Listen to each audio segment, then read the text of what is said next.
नमो सिद्धाणं नमो आयर्याणं नमो उवज्जायाणं नमो लोये सहस्रावूनम्। जिनका परम पावन चरित जल निधि समान अपार है, जिनके गुणों के कथन में गणधर न पावे पार हैं। बस रीत राग विज्ञान ही जिनके कथन का सार है, उन सर्वदर्शी सन्मति को वंदना शत बार है, वंदना शत बार है। यह पद्मनंदी पंचविंशति का नामक ग्रंथराज है और इसका जो पहला अधिकार है धर्मोपदेशामृत 198 श्लोकों वाला, हम इसे पढ़ रहे हैं और इसके 86 श्लोक पढ़ चुके हैं। धर्म 10 भेद रूप होता है, ये चर्चा अभी चल रही है। उसमें सर्वप्रथम क्षमा रूप है। क्षमा की बात 5 श्लोकों द्वारा की। इसके बाद आज बात प्रारंभ होती है मार्दव की। मार्दव रूप धर्म है, तो मार्दव धर्म का अंग है। उसके संदर्भ में 2 श्लोक हैं। अपन कोशिश करेंगे कि आज ही दोनों श्लोक पढ़ लेंगे, तो कल फिर अपन आर्जव धर्म की चर्चा करेंगे, ऐसा अपन ने सोचा है। फिर देखते जो भी क्रमबद्ध में होगा। ठीक है, देखो पढ़ते हैं। धर्मांग में तदिह मार्दव नाम ध्येयं, जात्यादि गर्व परिहार मुशन्ति सन्तः, तद्धार्यते किमुत बोध दृशा समस्तं, स्वप्नेन्द्रजाल सदृशं जगदीक्षमाणैः। धर्मांगम एतत् इह, धर्मांगम एतत् इह। संधि विच्छेद समझ में आ गया? 3 खंड है, पहले शब्द के 3 शब्द बन जाएंगे। धर्मांगम मतलब धर्मांग, एतत् मतलब यह, इह इह मतलब यहाँ। यहाँ यह धर्मांग, कौन सा धर्मांग? तो आगे लिखा मार्दव नाम ध्येयम, मार्दव नाम का। मार्दव नाम ध्येयम मतलब नाम, ध्येयम मतलब नाम का, कि मार्दव नाम का यह धर्मांग जात्यादि गर्व परिहारम उसंति, जात्यादि गर्व परिहारम उसंति। जात्यादि गर्व परिहारम मतलब जाति आदि के गर्व मतलब अभिमान के, परिहार मतलब त्याग को, उसंति मतलब कहते हैं। संतः संत, संत किसको मार्दव कहते हैं? तो यहाँ कह रहे हैं संत जाति आदि का जो गर्व है, जाति आदि का जो घमंड है, अभिमान है, उसके परिहार को, उसके त्याग को मार्दव नाम का धर्मांग उसंति कहते हैं। समझ में आ गई दोनों लाइन? दोनों लाइन समझ में आ गई ना? संत जाति आदि के घमंड के त्याग को मार्दव नाम का धर्मांग कहते हैं। समझ में आ गई बात? अब आगे क्या कह रहे हैं? तद्धार्यते, तद्धार्यते, तद मतलब उसको, उसको किसको? मार्दव नाम के धर्मांग को। धार्यते धारण किया जाता है। उस मार्दव नाम के धर्म को, धर्मांग को धारण किया जाता है। किमुत, किमुत का ऐसा कोई खास अर्थ नहीं होता है ना। आगे बढ़ते, बोध दृशा, बोध दृशा मतलब ज्ञानियों के द्वारा, बोध मतलब ज्ञान, ज्ञान दृश, दृश मतलब दृष्टि, ज्ञान दृष्टि वालों के द्वारा, ज्ञानियों के द्वारा, बोध दृशा मतलब जिनके पास ज्ञान नेत्र है, दृष्टि मतलब नेत्र, ज्ञान दृष्टि वालों के द्वारा समस्तम, सारा का सारा जगत, जगत जगत मिल गया नीचे, जगत, समस्तम जगत, सारा जगत, स्वप्नेन्द्र जाल सदृशम, स्वप्न, स्वप्न और इंद्रजाल के सदृश मतलब समान, तीक्ष्णमाणी देखने वालों के द्वारा। ये मार्दव नाम का धर्म किसके द्वारा धारण किया जाता है? तो कह रहे जो ज्ञान दृष्टि वाले हैं, जो इस सारे जगत को स्वप्न अथवा इंद्रजाल के समान देखते हैं, वे इस मार्दव नाम के धर्म को धारण करते हैं। धर्म बोलने में आता है, बार बार आदत पड़ी अपने को, वैसे ये धर्म नहीं होते, धर्मांग होते हैं। धर्म तो एक है, 10 तो उसके अंग हैं। उत्तम क्षमा धर्म नहीं है, उत्तम क्षमा धर्मांग है। पूजन में भी अपन अर्घ्य चढ़ाते हैं तो ऐसे ही बोलते हैं, उत्तम क्षमा धर्मांगाय अर्घ्यम निरूपामिति स्वाहा। उत्तम मार्दव धर्मांगाय, धर्मांगाय बोलते हैं ना, धर्मांगाय क्यों बोलते हैं? क्योंकि वो अंग है। धर्म एक है, 10 तो उसके अंग हैं। तो यहाँ पर इस मार्दव नाम के धर्मांग को कौन धारण करते हैं? तो कह रहे हैं वे धारण करते हैं जो ज्ञान नेत्रों वाले हैं, जो ज्ञानी हैं। और इस सारे जगत को कैसे देखते हैं? सपने के समान देखते हैं। और कैसे देखते हैं? इंद्रजाल के समान देखते हैं। इंद्रजाल मतलब जादूगर। जादूगर कोई चीज दिखा देता है ना, जादूगर ने आपको दिखा दिया मंच पे कि ये लड़की है और इसका हमने सांप बना दिया, और ये सांप है इसकी वापस लड़की बना दी। ये 10 का नोट है, इसको हमने 100 का बना दिया, इस 100 के नोट को 10 का बना दिया, दिखाते हैं ना मंच पे जादूगर। बोलो क्या होता है? आप रोने लग जाते हो कि हाँ मार दिया इसको, तो ये लड़की के 2 टुकड़े कर दिए, लड़की के 2 टुकड़े करके दिखा दिया आपको मंच पे। अब आप जानते हो कि कुछ नहीं, ये तो इंद्रजाल है, कुछ नहीं है, जादू है, कुछ कोई नहीं। अभी 2 मिनट में वापस लड़की खड़ी होगी यहीं, जानते ना आप। इसलिए आपको वहां कोई होता है। देखो अब अपन लोग तो ऐसे देखते नहीं ना ज़्यादा, तो कभी ऐसे मार धाड़ की पिक्चर हो और वो पिक्चर अपन देखने लग जाए तो अपने को तो आंखों में आंसू आ जाए, ऐसी स्थिति हो जाए। और बच्चे जरा जरा से जो देखते रहते हैं ना, पापा कुछ नहीं, अभी अभी लड़ेंगे, देखना ये अभी खड़े हो जाएंगे। अरे गोली चला दी, उसको मार दिया, उसको, अरे सीरियलों में देख के अपने तो आंख में आंसू आ जाते हैं। और देखने वाले बोले कुछ नहीं, क्या है, नाटक है, चल रहा है, ऐसे ही चल रहा है। ये तो इनको पैसे मिलते हैं, रोने के भी पैसे मिलते हैं, अपन क्यों रोए? समझ गए ना बात को? तो ये जगत क्या है? जगत भी नाटक है।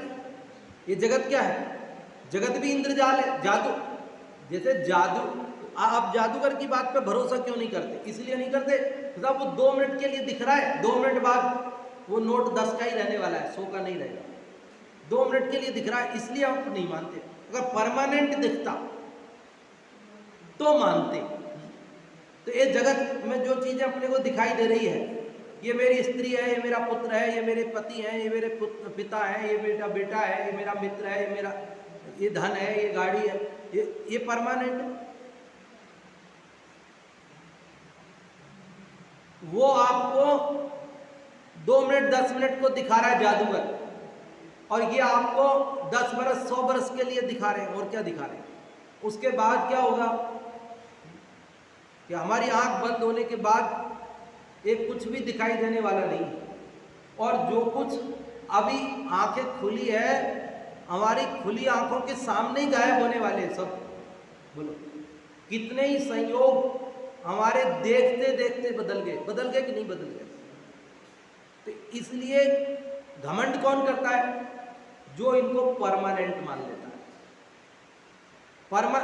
मेरे पास 4 करोड़ रुपए और मैं अभिमान में फूला नहीं समारा।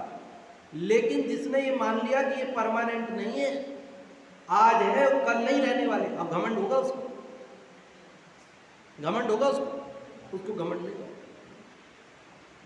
जिसको ये लगे ना कि अब तो मैं बस बैठ गया सो बैठ गया पद पे, अब कोई उठाने वाला नहीं मेरे को, तो वो अभिमान आ सकता है उसको, वो जो है अभिमान में चूर होकर। लेकिन जो ये जान ले कि ये पद 4 दिन का है, ज़्यादा दिन रहने वाला नहीं है, आज है कल नहीं रहने वाला है, आने जाने वाली चीज़ें हैं, फिर उसको अभिमान होगा, अभिमान होगा उसका। गाड़ी का, बंगले का, रुपए का, पैसे का, धन का गुमान क्यों करता है जीव? कि इनको हम परमानेंट मान लेते हैं, स्थायी मान लेते हैं, जबकि जल बुदबुदा जीता वे जो वन धन गुमान, कहा करे जल बुदबुदा। ये जीवन, ये यौवन, ये धन, इनका गुमान, इनका घमंड क्यों करता है भैया? ये जल बुदबुदा, पानी के बुलबुले के समान है। तो यहां पर भी ये कह रहे मार्दव धर्म को कौन धारण करता है? वो धारण करता है जो इस सार ज्ञान दृष्टि वाला है, इन चर्म चक्षुओं से नहीं देखता, चमड़े की आंखों से नहीं देखता, वो अपने ज्ञान नेत्रों से देखता है, और वो जानता है कि ये कुछ भी मेरा नहीं है, ये कुछ भी परमानेंट नहीं है, तो उसको घमंड हो। इस श्लोक में बहुत सरलता से 2 वाक्यों में बात कह दी है। शुरू की 2 लाइनों का एक वाक्य और बाद की 2 लाइनों का एक वाक्य। शुरू की 2 लाइनों का एक वाक्य यह है कि संत जाति आदि के अभिमान के त्याग को मार्दव धर्मांग कहते हैं, मतलब मार्दव की परिभाषा। और बाद की 2 लाइनों में एक वाक्य क्या कि ऐसे मार्दव नाम के धर्मांग को ज्ञान दृष्टि वाले धारण करते हैं, जो कि सारे जगत को इंद्रजाल के समान अथवा सपने के समान देखते हैं। कैसा देखते हैं सारे जगत को?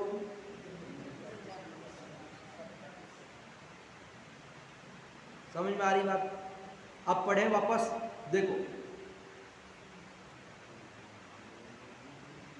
धर्मांग में तदिह मार्दव नाम ध्येयम, जात्यादि गर्व परिहार मुशन्ति संत, तद्धार्यते किमुत बोध दृशा समस्तम, स्वप्नेन्द्र जाल सदृशम जगदीक्षमाणै।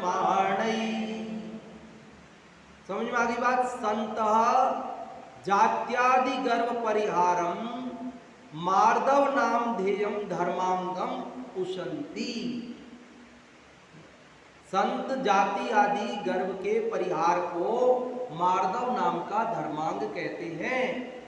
एतद यह धर्मांग यह श्लोक में तद्धार्यते उनके द्वारा धारण किया जाता है। किनके द्वारा धारण किया जाता है? जो बोध दृशा, बोध दृष्टियों के द्वारा, ज्ञान नेत्र वालों के द्वारा। और किनके द्वारा?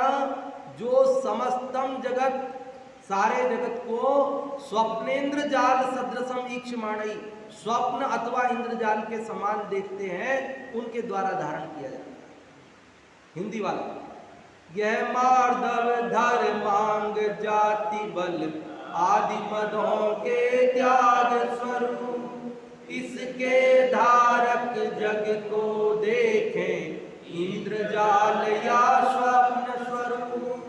यह मार्दव नाम का धर्मांग जाति बल आदि मदों के त्याग के स्वरूप है, इनके त्याग का नाम है। इसके धारक, जो मार्दव धर्म के धारक हैं, वे जगत को कैसे देखते हैं? इंद्रजाल अथवा स्वप्न के समान देखते हैं। इसमें आया जात्यादि गर्व परिहारम। तो जात्यादि आदि में क्या क्या? हाँ, मद के 8 भेद है ना,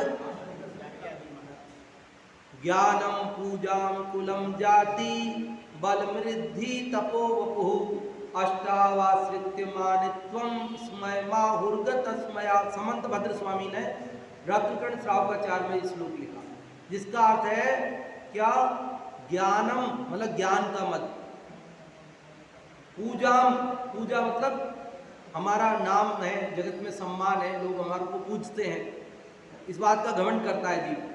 दादा मेरे को बहुत लोग मानते हैं, पूजते हैं मेरे को।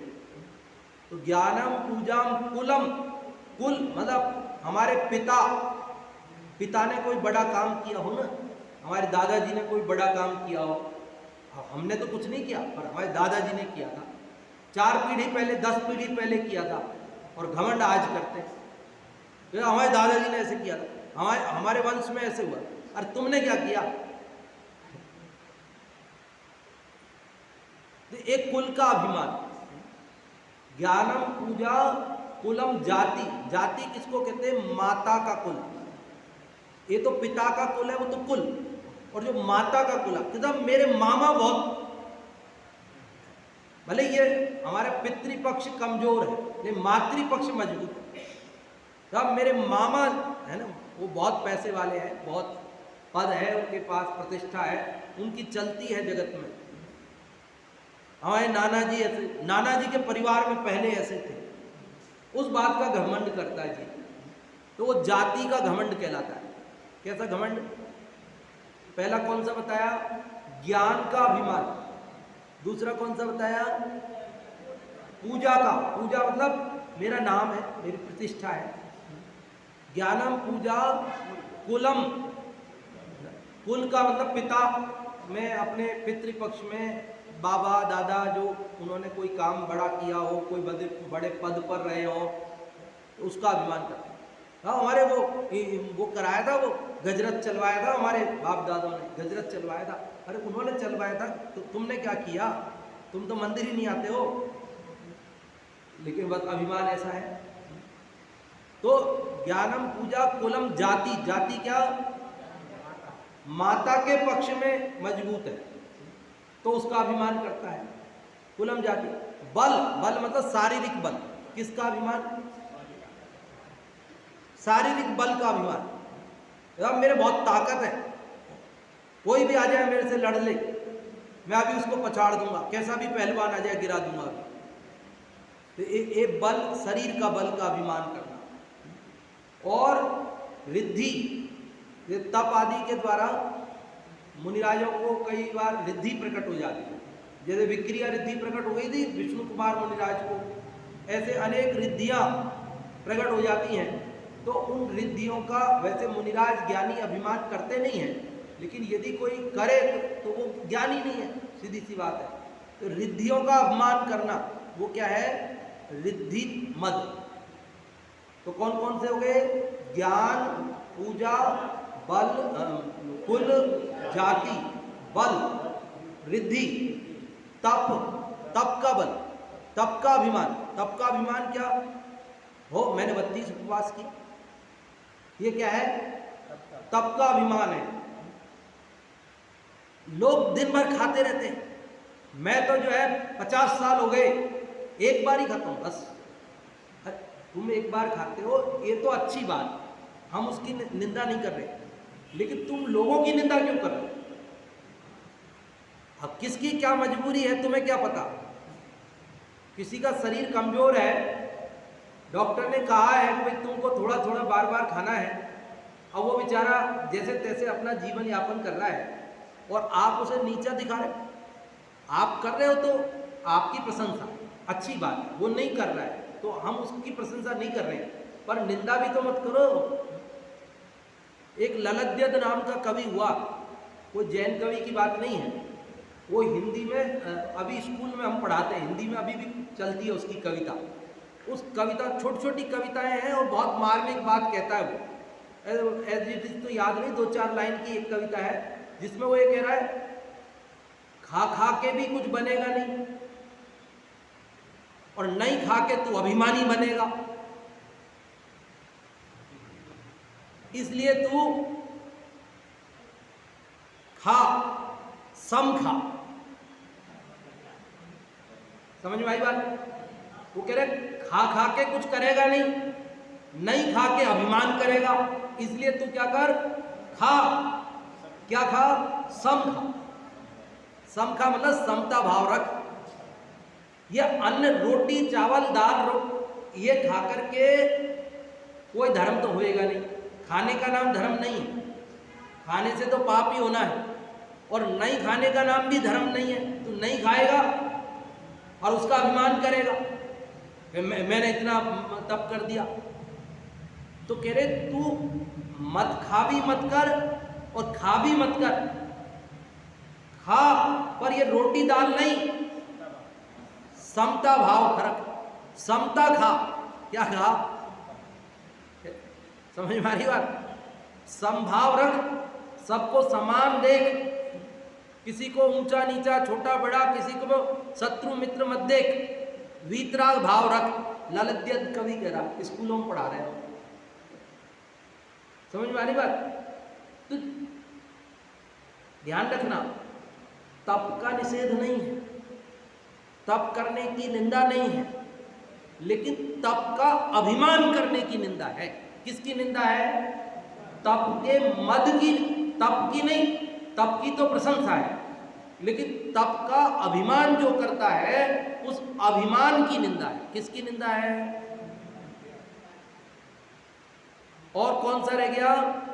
ज्ञानम, पूजा, कुलम, जाति, बलम, रिद्धि, तपो, वपु। वपु मतलब शरीर की सुंदरता, मैं बहुत सुंदर दिखता हूं, गोरा भूरा हूं, ये है वो है, नाना प्रकार से अपने शारीरिक सुंदरता का अभिमान करना, इसको कहते हैं रूप मद भी कहते हैं इसको। वपु शब्द से कहा है, वपु मतलब शरीर, शरीर का घमंड करता है। शरीर में बल का पहले आ गया, ये रूप का घमंड। अलग अलग जगह थोड़ा अलग अलग मिलता है, लेकिन वो है 8 प्रकार का। अपन उसमें छेडाला जी में भी पढ़ते हैं। क्या पढ़ते हैं छेडाला में? पिता भूप वा मातुल नृप जो होए न तो मद ठाने, तब को मदन मदन रूप को मदन ज्ञान को, तप बल को मद भाने, तप करे है प्रभुता का मद। लाइन रह गई है, तो इसीलिए मैं वो छेडाला की नहीं बोली आपको, इसीलिए मैंने रत्नकर साहबाचार्य की बोली, क्योंकि वो मैं भूल जाता हूँ बीच में। खैर, मतलब आप समझ गए ना कि ये 8 प्रकार का अभिमान। देखो, 8 प्रकार के अलावा अगर कोई दूसरी चीज का अभिमान करे तो है, कोई ये अभिमान करे मेरे पास 1 लाख रुपए का मोबाइल है, मेरे पास आईफोन है, तो ये क्या है? ये मत नहीं है? क्या कह रहे बाबू जी?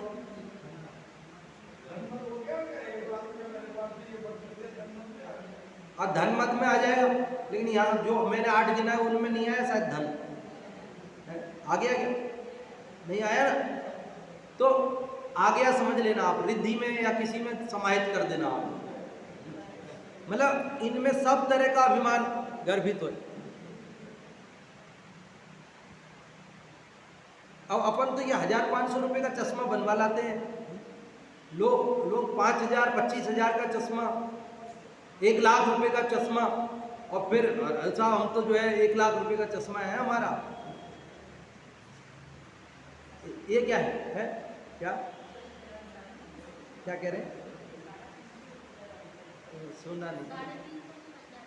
350 में बन जाता है आपका। बहुत बढ़िया। क्या है? तो अपने को देखने के लिए काम करना है ना, वो काम हो रहा है अपना, और उसमें बेवजह बहुत पैसा खर्च करके तो वो कटौती हो जाएगी, दूसरी जगह से कटौती हो जाएगी। तो भाई कहीं ना कहीं से कटौती हो जाएगी वो, ठीक है। और अगर किसी के ऐसा मान लो पुण्य का उदय है, बहुत धन है, और वो महंगा भी ले लगाओ, महंगा लगाओ, लेकिन अभिमान नहीं करना है। क्या नहीं करना है? महंगे और सस्ते की बात नहीं है, अभिमान नहीं करने की बात है। कोई 1 लाख का भी लगा के बेचारा घमंड नहीं करे कि ठीक है यार, ठीक है, कोई नहीं, तो कोई दिक्कत नहीं, उसमें क्या दिक्कत है? हाँ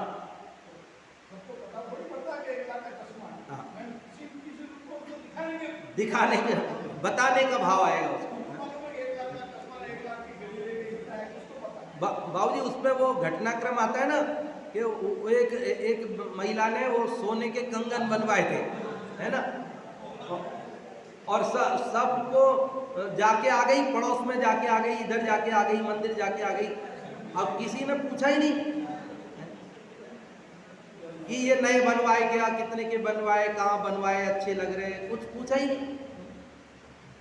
तो उसको मतलब कंगन तो मिल गए, कंगन की खुशी नहीं मिल रही,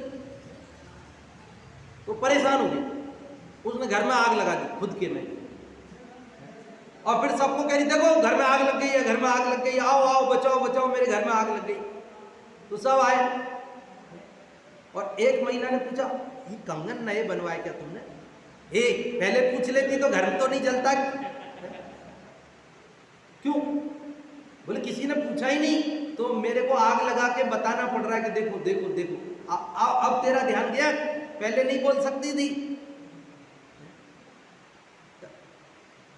ये चित्त में हमारे जब अभिमान उत्पन्न हो जाता है ना, तब बहुत विचित्र स्थिति होती है। हम अपने घर को जला के भी अपने अभिमान को पोषना चाहते हैं।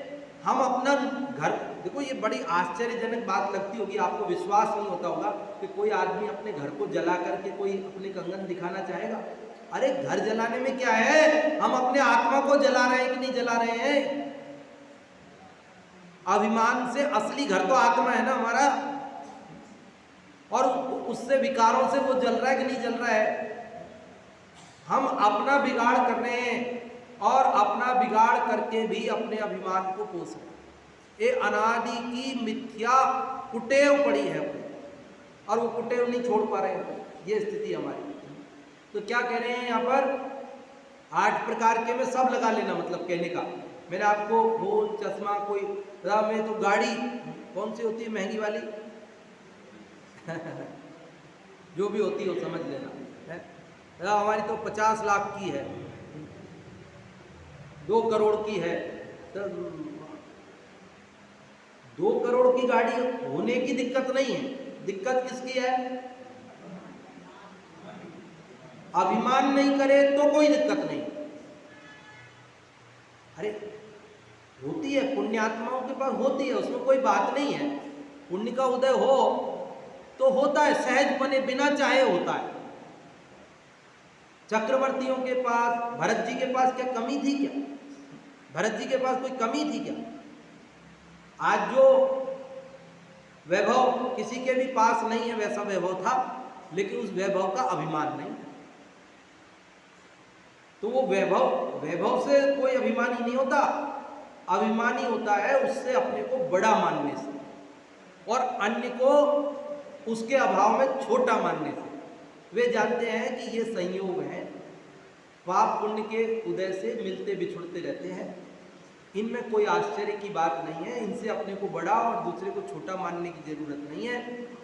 सभी भगवान आत्मा है, सभी बराबर है, ऐसा देखते हैं, अभिमान नहीं करते हैं, तो मार्ग धर्म में कोई दिक्कत नहीं आती। समझ में आ रही बात? देखो क्या पढ़ा अपन ने, यह मार्दव धर्मांग जाति बल आदि मदों के त्याग स्वरूप, इसके धारक जग को देखें इंद्रजाल या स्वप्न स्वरूप। उत्तम पुरुष जाति बल ज्ञान कुल आदि गर्वों के त्याग को मार्दव धर्म कहते हैं। क्या? उत्तम पुरुष, संत शब्द किया ना, उसका अर्थ हिंदी में उत्तम पुरुष किया। उत्तम पुरुष जाति बल ज्ञान कुल आदि, वो आदि करके यहाँ भी अर्थ करने में भी 4 ही लिखे, वहाँ तो एक ही था संस्कृत में तो मूल में, और अर्थ करने वाले ने 4 ही लिखे। 8 लिख देते तो थोड़ा ठीक रहता शायद क्योंकि अर्थ में तो गुंजाइश थी ना, अपनी सुविधा थी, कितना भी लिख सकते हैं, उसमें कोई समस्या तो है ही नहीं है। खैर कोई बात नहीं, जो भी उचित समझा होगा लेखक ने। जाति बल ज्ञान कुल आदि, हो सकता है वो उसको लगा होगा 8 कह के भी मैं पूरे नहीं कह पाऊंगा, आदि कह करके उन्होंने सब कह दिया, है ना। कुछ ना कुछ अपन से ज्यादा ही समझदार है लिखने वाले, अपन उनकी निंदा नहीं कर रहे हैं, है ना। ये तो कभी कोई विचार होता है तो कह देते हैं। तो जाति बल ज्ञान कुल आदि गर्वों के त्याग को मार्दव धर्म कहते हैं। क्या कहते हैं?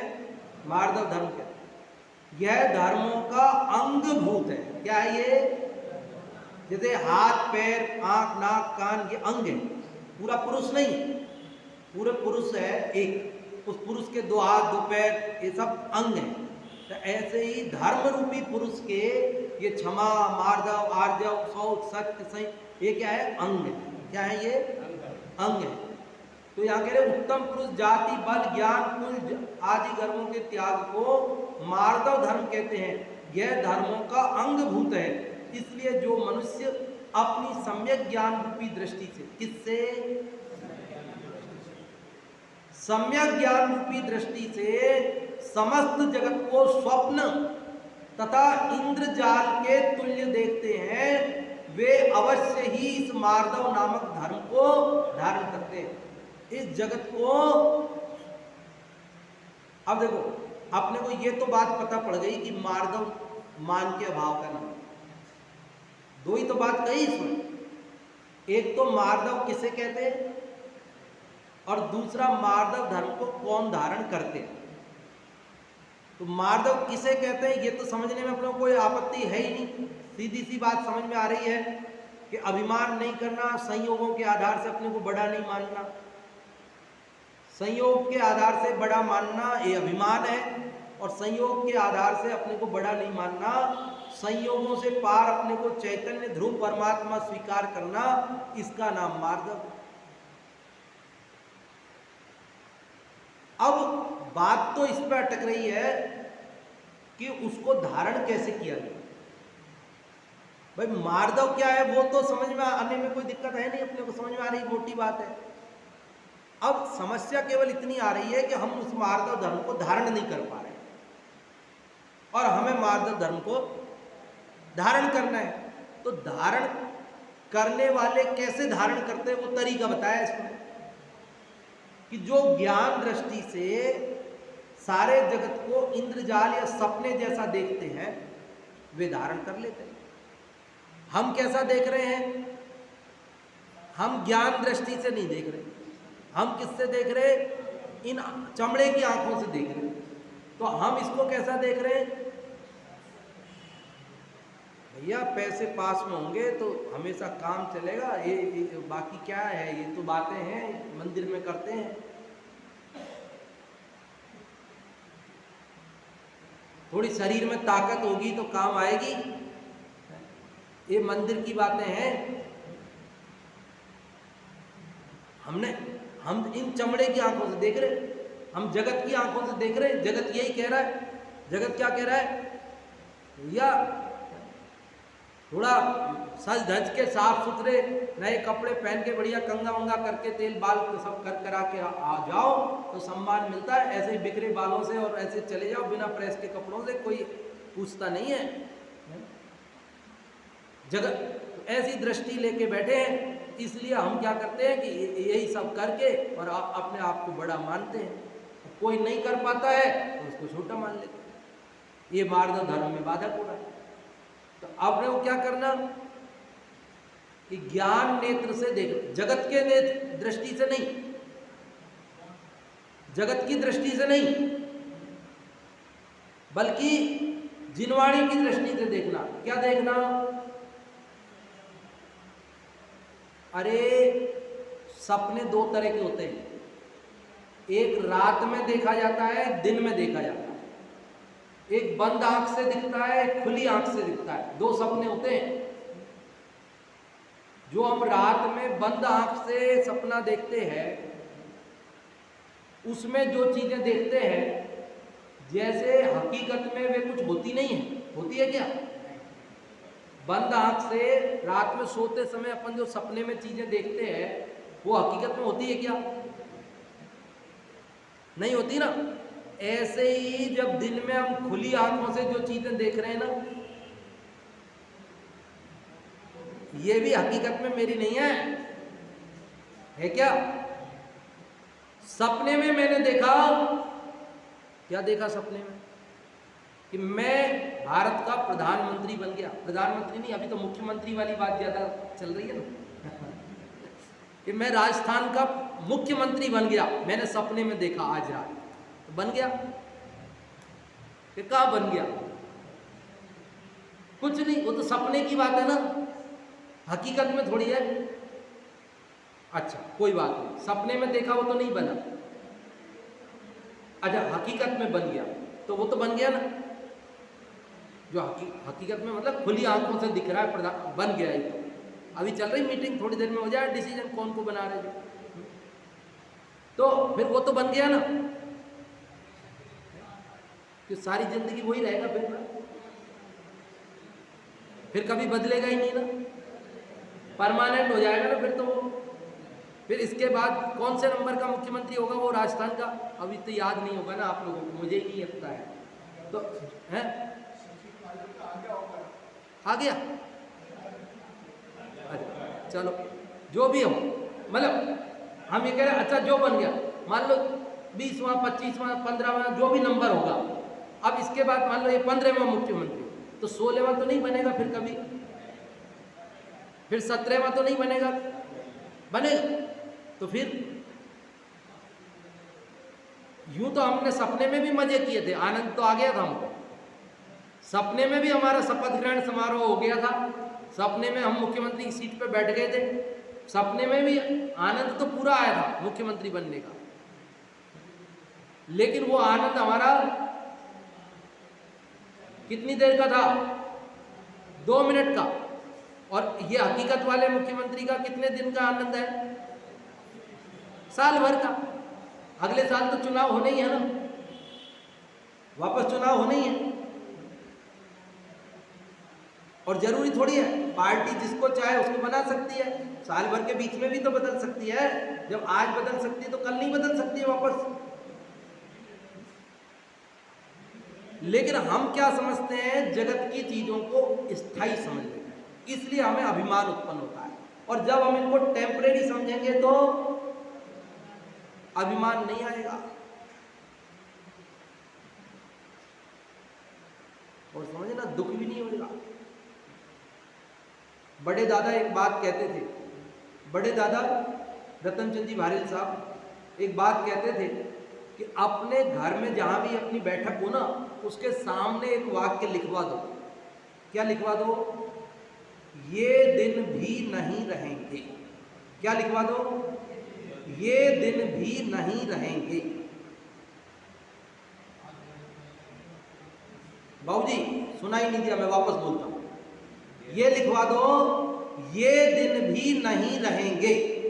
मतलब आज अगर हम सुख में हैं, पुण्य का उदय है, तो ये भी हमेशा रहने वाला नहीं, घमंड मत करना।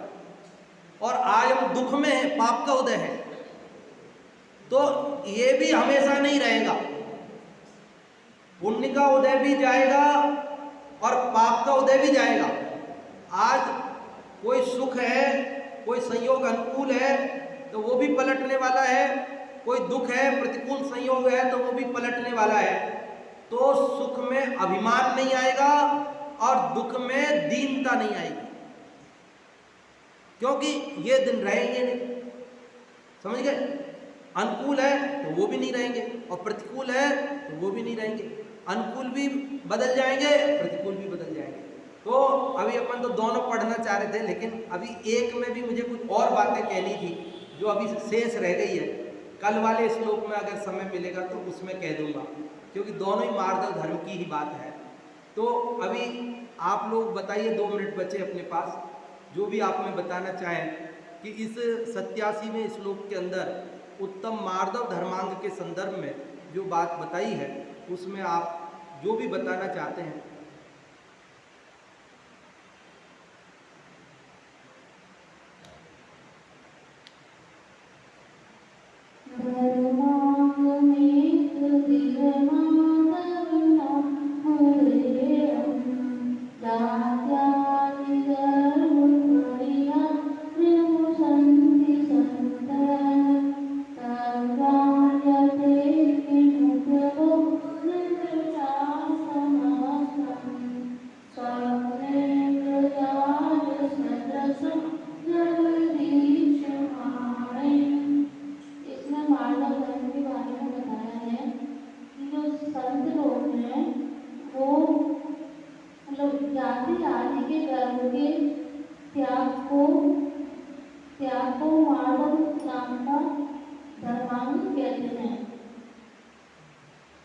धार्यते तो और जो ज्ञान दृष्टि वाले हैं वो समस्त जगत को स्वप्न और इंद्रजाल के समान देखते हैं, उनके द्वारा यह मानव धर्म धारण किया जाता है।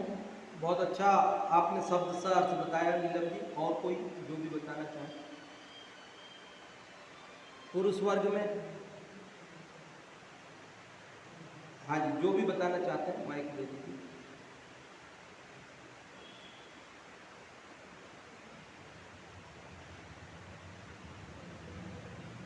इसमें माधव धर्म को बताते हुए आचार्य कहते हैं जो संत जाति वर्ण या कुलादि का त्याग करते हैं वही माधव धर्म है और ये धर्म के अंगभूत है। इसलिए हर मनुष्य जो ज्ञानी है, सम्यक दृष्टि है, उनको स्वप्न में भी जो जगत को स्वप्न और इंद्रजाल के तुल्य देखते हैं, अवश्य ही उनको माधव धर्म धारण करने का अवसर मिलता है। हाँ जी, बहुत अच्छा आपने बताया। इधर सुरेश जी भाई साहब भी बता रहे हैं, दोनों ही सुरेश जी भाई साहब हैं। जो उत्तम पुरुष यानी कि संत वगैरह जाति कुल आदि के मत को छोड़ते हैं वह उत्तम मानव धर्म कहलाता है। और यह धर्म जो ज्ञान की दृष्टि वाले समस्त जीव हैं वह धारण करते हैं और वे सत्य में भी किसी को अपना पर मानते हैं, यानी कि सभी इंद्रजाल के समान मानते हैं पूरे संसार। हाँ जी, बहुत अच्छा आपने बताया। तो अब ये इसमें आज के इस श्लोक का जो सार है ना, मतलब एक वाक्य में अगर अपन को याद रखना हो तो भाई जाति आदि घमंड के त्याग का नाम मार्दव है, वो तो अपने को याद रह गई। बस इसको धारण अपन नहीं कर पा रहे हैं, और धारण करना है तो उसका एक ही तरीका है कि जगत को क्षण भंगुर समझो, ये जगत के संयोगों को टेम्परेरी समझो, तो अपने आप हम मान से बच जाएंगे। जब हम परमानेंट समझ लेते हैं तो अभिमान, बस ये इसका जो है सार अपन याद रखेंगे तो इस मान से बच सकते हैं।